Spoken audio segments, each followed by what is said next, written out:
In Extenso, un thème, une série, pour aller plus loin, prendre le temps et nourrir le débat.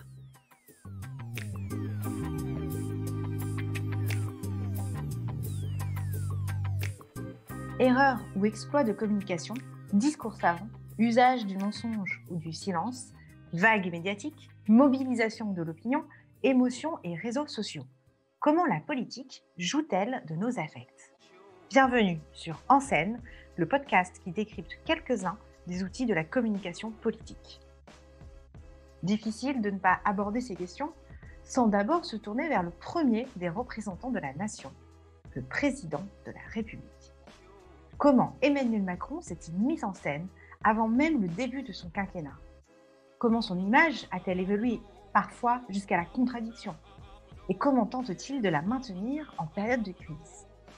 Pour répondre à ces questionnements, j'ai le grand plaisir d'accueillir dans notre premier épisode Bruno Cotresse, chercheur au Centre de recherche politique de Sciences Po et fin observateur de la vie politique française. Ce que je veux, c'est que vous, partout, vous alliez le faire gagner, parce que c'est notre projet. Vive la République, vive la France. Alors ici, nous sommes le 13 décembre 2016. Le candidat En Marche conclut sa campagne présidentielle lors d'un grand meeting à l'hôtel Accor Arena à Paris. Qu'évoque pour vous ce moment fort de la campagne ? Il s'agit incontestablement d'un moment fondateur du personnage Emmanuel Macron tel qu'il va être campé dans l'opinion publique. Emmanuel Macron, à l'époque, a fondé un mouvement politique, le mouvement En Marche, moins de 6 mois avant cette séquence. À l'époque où cette séquence va avoir lieu, beaucoup d'observateurs continuent de douter de la possibilité qu'Emmanuel Macron ait créé un mouvement politique et puisse prétendre figurer en très bonne position dans l'élection présidentielle. Et là où ce moment est tout à fait intéressant et presque fondateur, c'est que ce moment va permettre à Emmanuel Macron d'incarner par la fougue qu'il met dans ces quelques secondes, d'incarner quelque chose d'extrêmement important. Emmanuel Macron qui est comme missionné, qui est comme, on va dire, porté par quelque chose qui presque le dépasse. Emmanuel Macron, c'est un personnage qui veut nous expliquer qu'il a une mission historique. Il s'agit de sauver la France. Et pour sauver la France, il faut un sauveur. Et la scénographie est extrêmement intéressante de ce moment, puisqu'au moment où Emmanuel Macron prononce ces phrases, on a l'impression d'un candidat qui est véritablement complètement investi, qui est enflammé par cette mission sacrée. Et ce qui est de très intéressant, c'est qu'après ces quelques secondes que beaucoup d'observateurs avaient presque analysé comme un pétage de plomb d'Emmanuel Macron, eh bien, il se reprend. Et là, il termine par des mots qui sont les mots les plus importants pour un candidat à l'élection présidentielle. Vive la République, vive la France, comme pour remettre de l'ordre dans ces quelques moments, dans ces quelques secondes, qui sont des secondes d'un candidat qui se montre passionnément investi dans sa tâche qui est de sauver la France. C'est un Emmanuel Macron habité par la grandeur de sa fonction, ou en tout cas l'idée qu'il s'en fait, mais qui tente aussi d'aller vers ses concitoyens. En 2018, le chef de l'État se rend à Saint-Martin, dans les Antilles françaises. Il va à la rencontre de jeunes de quartiers populaires, une séquence qui a été très commentée. Il faut arrêter de penser que dans notre jeunesse, parce qu'elle est d'une certaine couleur ou parce qu'elle à un moment fait des bêtises, il n'y a rien à tirer. Moi, mon rôle, c'est de chercher dans chaque jeune de la République ce qu'il a de bon à offrir. Cette séquence, elle a été assumée par le président de la République parce qu'Emmanuel Macron souhaite, depuis le début de sa trajectoire politique, souhaite montrer qu'il va au contact. C'est une des expressions clés qu'Emmanuel Macron et son entourage aiment et a beaucoup aimé utiliser, peut-être un peu moins aujourd'hui. En tout cas, un Emmanuel Macron qui n'hésite pas à tomber la veste. Il y a de très nombreuses images d'Emmanuel Macron qui, lorsqu'il est au milieu des Français, grand débat national, en dépassement, il enlève la veste comme s'il s'agissait pour lui, en enlevant la veste, de tomber le costume de président de la République et de se mettre à hauteur d'homme. Et il n'a pas hésité ce jour-là, Emmanuel Macron, effectivement à se mettre dans une situation potentiellement très dangereuse en termes de communication. Il va prendre dans les bras un certain nombre de personnes, ces jeunes en particulier, et il va produire à ce moment-là une communication, une photo extrêmement disruptive, c'est-à-dire donnant le sentiment que le président de la République est littéralement sorti du costume de président de la République. On connaît la théorie des deux corps du roi, et là, à ce moment-là, Emmanuel Macron nous donne le sentiment que son affect personnel domine pratiquement son costume de président de la République. Cette image va être assumée par le chef de l'État en disant, eh bien voilà, je suis comme cela, je suis une personne qui aime aller au contact des autres, veut faire passer le message aux Français que contrairement à mon image ou à l'image que les médias renvoient de moi, je ne suis pas ce président distant hors sol, je vais là où il y a des problèmes et j'essaye de montrer à ceux qui sont dans les difficultés, dans les problèmes, eh bien que je suis à leur côté. Il ne faut pas oublier que dans les secondes qui précèdent cette photo, Emmanuel Macron s'est adressé à ces jeunes, dont certains avaient eu maille à partir avec la justice, en leur faisant presque la leçon en disant « Allez, il faut arrêter maintenant les bêtises, il faut bosser, il faut se retrousser les manches, la vie a besoin de vous. » In extenso, un thème, une série, pour aller plus loin, prendre le temps et nourrir le débat. Emmanuel Macron, vous le dites, leur fait aussi la leçon. Et c'est un aspect de sa communication qui a pu se retourner contre lui. Pouvez-vous nous en dire un petit peu plus ? Dans la communication d'Emmanuel Macron, notamment pendant les 2 premières années, au fond avant la crise des Gilets jaunes, on va voir régulièrement ces fameuses petites phrases qu'Emmanuel Macron théorise. Il s'agit pour lui, avec un certain nombre de mots, de formules un peu provocatrices, de montrer, de camper son personnage de celui qui bouscule nos habitudes. Nous serions, nous, les Français, un peuple plein de qualités, mais qui se serait endormi. On se serait reposé sur nos lauriers, ceux de l'État-providence généreux de l'après-deuxième guerre mondiale. Et il s'agit pour Emmanuel Macron de nous secouer, de nous réveiller, de nous montrer que la mondialisation est là. Et pour ce faire, il s'agit régulièrement de nous réveiller à coups de petites phrases provocatrices, dont certaines, malheureusement pour le chef de l'État, se sont retournées contre lui et ont structurellement installé un personnage. Emmanuel Macron fait partie de ces personnalités politiques pour lesquelles il est très difficile d'échapper à un certain nombre de petites phrases qu'il a prononcées. L'une de ces petites phrases a en effet quelque peu choqué. Elle a été prononcée en septembre 2018 et je vous propose de la réécouter. Vous êtes inscrit à Pôle emploi ? Ouais, pour l'emploi, il y a ça tout. Non. Il n'y a rien. Et j'ai beau envoyer des CV de motivation, ça ne fait rien. Je traverse la rue, je vous en trouve, ils veulent simplement des gens qui sont prêts à travailler, avec les contraintes du métier. Ouais. Moi, personnellement, ça ne me pose pas de problème. Mais je donne perdez mon pas de CV, temps à il m'écrire à me moi. rappelle jamais. Non, mais Vous faites une rue, là, vous allez à Montparnasse, par exemple, vous faites la rue avec tous les cafés, les restaurants. Franchement, je suis sûr qu'il y en a un sur deux qui recrute en ce moment. Donc allez-y. Entendu, merci. Merci à vous. Quel a été l'impact de ce moment ? C'est un impact très important. On peut dire même d'une certaine manière que la crise des Gilets jaunes, elle démarre peut-être ce jour-là. Il y a 2 éléments qui ont à la fois marqué et aussi, je crois, beaucoup choqué une partie de l'opinion.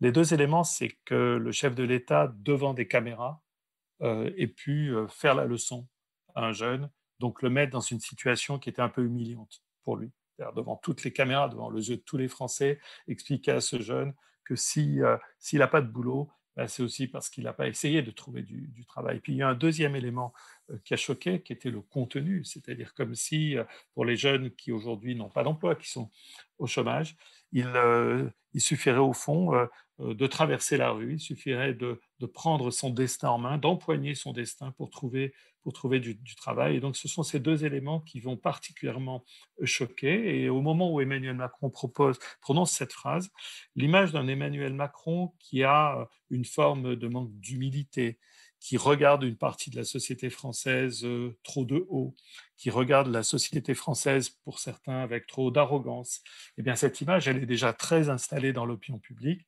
Et évidemment, ces mots que le chef de l'État prononce ce jour-là vont finir pour une partie de l'opinion publique d'installer durablement l'image d'un Emmanuel Macron qui ne peut pas comprendre une partie de son pays, qui ne peut pas comprendre ce que vivent les Français au quotidien, parce que pour lui, la vie a été facile. Il a réussi tout dans sa vie, jeune. Il a eu accès aux fonctions les plus éminentes. Il a pu accéder aux sphères du pouvoir, aux sphères de l'économie, très rapidement dans sa vie, une trajectoire fulgurante. Et c'est comme si cette trajectoire fulgurante, ce jour-là, nous montrait qu'elle ne peut pas comprendre les Français qui ont une autre trajectoire que lui. Emmanuel Macron, un personnage en effet à la trajectoire certainement fulgurante, mais qui souhaite aussi se donner de la hauteur en s'inscrivant dans l'histoire. En janvier 2020, Emmanuel Macron se rend à Jérusalem, en Israël, et réalise ce que certains nomment ensuite une séquence Chirac. In this place, we know perfectly. Everybody knows the rules. I don't like what you did in front of me. But we know the rules. Nobody has to provoke. Nobody, okay? We keep calm.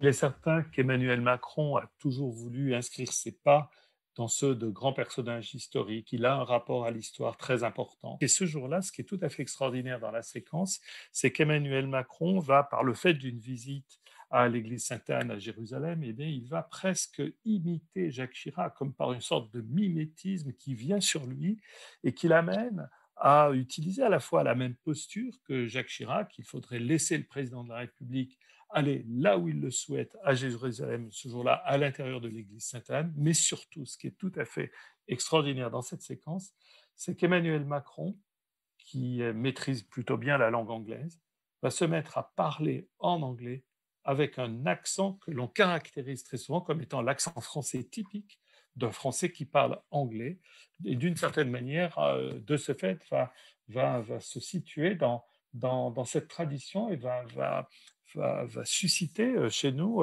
une sorte d'effet de miroir ou d'effet du passé. On a le sentiment qu'on réécoute Jacques Chirac ce jour-là. Ça n'est pas la seule fois qu'Emmanuel Macron a donné ce sentiment de vouloir, par un certain nombre de gestes, de postures, ressusciter ou inscrire ses pas dans ceux de ses prédécesseurs. Lors d'une allocution, Emmanuel Macron, certains observateurs avaient observé eh bien, qu'il frottait ses mains l'une contre l'autre à la François Mitterrand. Eh bien, ce jour-là, on a Emmanuel Macron qui parle anglais presque à la Chirac. In extenso, un thème, une série, pour aller plus loin, prendre le temps et nourrir le débat. Emmanuel Macron, on l'a vu par ses nombreux entretiens, ses discours, montre qu'il aime débattre. Mais il semble aussi parfois se perdre un peu dans des propos confus. Je vous propose de réécouter ce que certains ont pu appeler la séquence Robinson. Robinson, quand le naufrage est là, il ne se prend pas les mains dans la tête en essayant de faire une grande théorie du naufrage. Sinon d'ailleurs, nous n'aurions jamais écrit le récit de ces miracles. Il prend d'abord du jambon, du fromage, mais il a en lui cette capacité à réinventer une histoire unique. Je crois qu'on a ça. Cette séquence se situe pendant le confinement, le premier confinement, presque à la fin du premier confinement. Emmanuel Macron dialogue avec les milieux de la culture, on va dire, des arts et de la culture.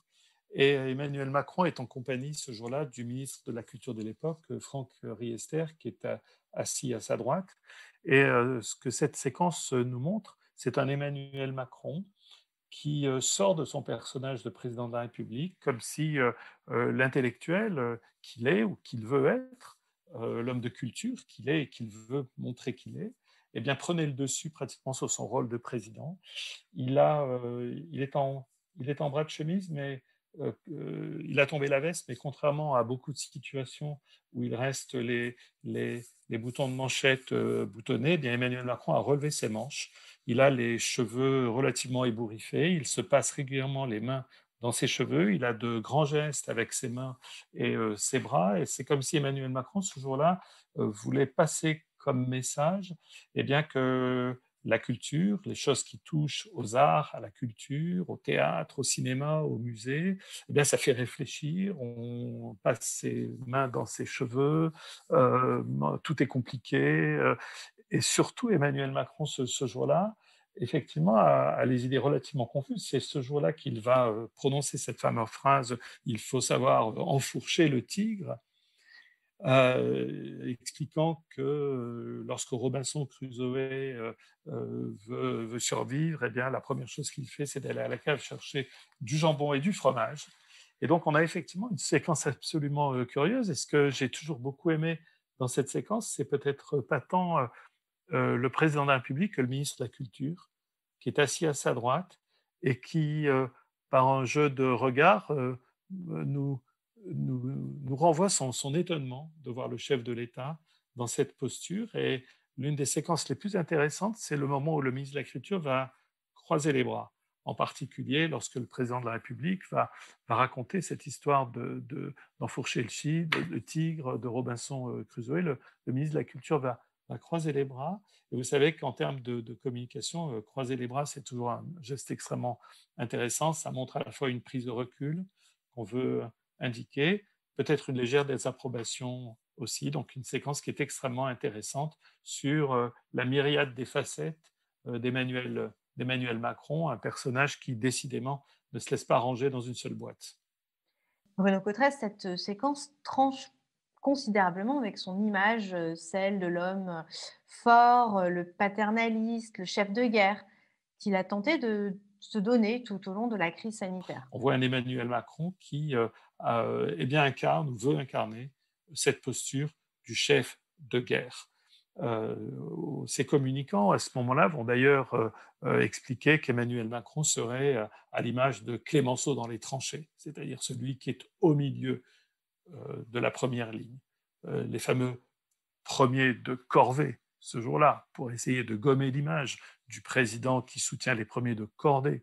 Là, on est sur les premiers de corvée, ceux qui vont monter au front pratiquement baïonnette au fusil pour défendre la France et notamment pour se battre contre ce virus.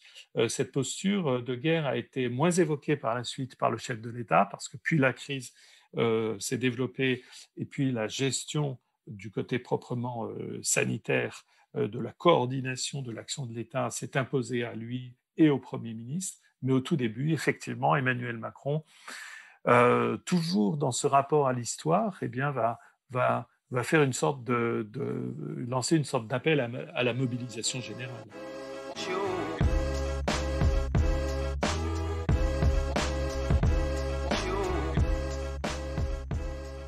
Donc Emmanuel Macron s'est essayé à cette image rassurante, paternaliste, même optimiste.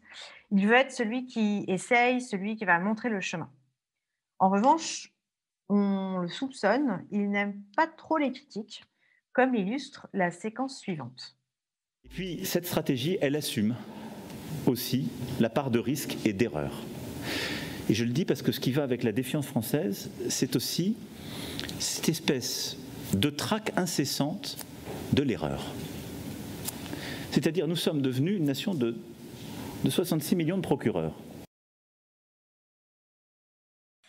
Ce qui est intéressant dans ce moment, c'est que cette phrase où Emmanuel Macron dit qu'il a souvent le sentiment d'être à la tête d'un pays de 66 millions de procureurs, elle a été prononcée à l'issue d'un discours qui était adressé essentiellement aux universitaires, aux chercheurs, aux spécialistes de l'intelligence artificielle sur le plateau de Saclay. Emmanuel Macron, quelques secondes avant, va faire l'éloge en parlant des chercheurs et en parlant de l'innovation, de la technologie, va faire l'éloge du droit de se tromper, que la recherche scientifique, que l'innovation, la technologie, c'est faire des erreurs à un moment donné, repartir de l'avant, apprendre de ses erreurs et continuer son chemin, une véritable métaphore pour lui de son propre parcours de président de la République. Et ce qu'il nous dit en disant qu'il a le sentiment des fois d'être à la tête d'un pays de 66 millions de procureurs, c'est bien moi aussi, je suis comme tout le monde et comme les innovateurs, les vrais innovateurs, ce sont ceux qui savent rebondir à partir de leurs erreurs, alors qu'en face, il y aurait 66 millions de donneurs de leçons,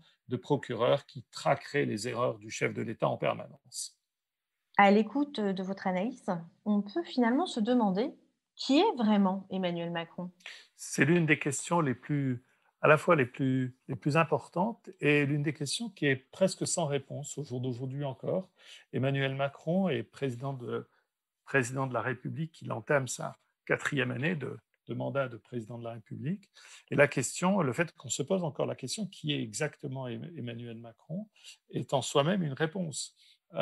C'est sans aucun doute qu'Emmanuel Macron a voulu nous présenter différentes facettes de lui-même, a voulu incarner différentes posture. Sans doute que son très jeune âge, lorsqu'il a été élu président de la République, à même pas l'âge de 40 ans, avec une expérience politique qui était une expérience politique essentiellement dans les sphères du pouvoir, de la très haute administration ou du palais de l'Élysée, Emmanuel Macron n'est pas passé par les rites initiatiques de la politique, c'est-à-dire les élections et les élections notamment pour des mandats locaux, qui permettent de se durcir le cuir, qui permettent à beaucoup de personnalités politiques, par des échecs aussi, se faire battre aux élections, de découvrir exactement qui ils sont et de construire progressivement leur personnage. Donc c'est sans doute aussi le fait que la trajectoire d'Emmanuel Macron ait été si fulgurante qui a conduit à cette situation d'un Emmanuel Macron qui peut-être a une vision très claire de là où il veut aller sur le domaine social, économique, mais qui sans doute, au moment où il a été élu président de la République, n'était pas passé par tous ces rites initiatiques de la vie politique que sont notamment les mandats locaux. Bruno Cotresse, pensez-vous qu'il y ait des personnages qu'Emmanuel Macron devrait encore explorer? C'est une belle et difficile question. Je ne conseillerais pas nécessairement à Emmanuel Macron de vouloir se caler, s'inspirer ou se fondre dans les pas d'une personnalité précédente. Il ne sert à rien de vouloir être le nouveau François Mitterrand, le nouveau Jacques Chirac, le nouveau Clémenceau, le nouveau De Gaulle. Ce sont des personnages historiques uniques. Le moule n'est pas réplicable. On peut retenir des leçons d'eux, mais sans doute pas les imiter. L'imitation serait sans aucun doute, vous savez qu'aujourd'hui, avec les réseaux sociaux, avec les éléments d'information dont disposent les citoyens sont devenus de très bons décodeurs de l'actualité politique et des postures politiques, des personnalités politiques. Donc le mieux que toute personnalité politique a à faire, et ça n'est pas uniquement Emmanuel Macron, c'est davantage de retenir des leçons des prédécesseurs et des grands personnages historiques que de vouloir les imiter. Merci beaucoup, Bruno Cotresse, pour votre temps et votre disponibilité. Je rappelle que vous êtes chercheur au CEVIPOF à Sciences Po et que vos travaux portent sur l'analyse des comportements et des attitudes politiques. J'invite d'ailleurs nos auditeurs à découvrir vos travaux dans The Conversation France. Vous avez écouté le premier épisode de En scène, le podcast qui décrypte les outils de la communication en politique. Si cet épisode vous a plu, abonnez-vous à notre newsletter quotidienne. Elle est gratuite. Retrouvez tous nos podcasts sur theconversation.fr. N'hésitez pas à les commenter et à les partager. Merci de votre écoute.